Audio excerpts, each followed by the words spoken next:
নিজ ব্যবসা প্রতিষ্ঠানে গত ১৩ জুন দুর্বৃত্তের গুলিতে নিহত পর্তুগাল প্রবাসী মাহবুবুল আলমের হত্যাকাণ্ডের দ্রুত সুষ্ঠু তদন্ত ও দোষীদের সর্বোচ্চ শাস্তির দাবিতে মানববন্ধন অনুষ্ঠিত হয়েছে। পর্তুগালের কাজাদো বাংলাদেশের উদ্যোগে আয়োজিত এই কর্মসূচিতে প্রবাসী বাংলাদেশিরা স্বতঃস্ফূর্তভাবে অংশ নেন।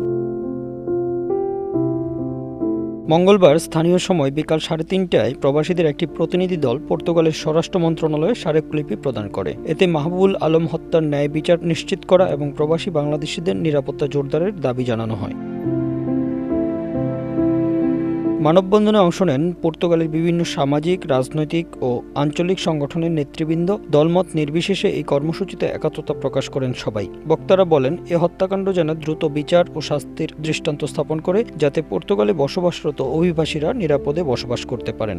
আমরা আমাদের ন্যায় প্রতিবাদের মাধ্যমে এই সরকারকে, এই প্রশাসনকে জানিয়ে দিতে চাই যে আমরা এই দেশে কোনো রিফিউজি না, আমরা এই দেশে মর্যাদাপূর্ণ সম্মানিত অভিবাসী, এবং অভিবাসীদের যেই মর্যাদা, যেই সম্মান পাওয়ার যোগ্য, সেটা প্রশাসন আমাদেরকে দিতে বাধ্য।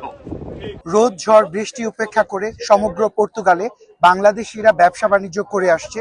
আমাদের ছোট ছোট প্রবলেম রয়েছে, কিন্তু মাহবুবুল আলমের হত্যাকাণ্ডটি আমাদের কমিউনিটির জন্য খুবই দুঃখজনক এবং ন্যাক্কারজনক।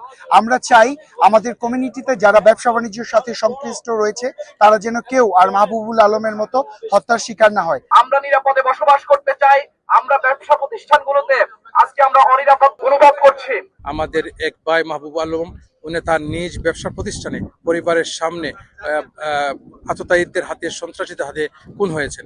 এরপর থেকেই আমরা প্রবাসীরা আতঙ্কে আছি আমাদের নিরাপত্তা নিয়ে। Bangla affairs news desk.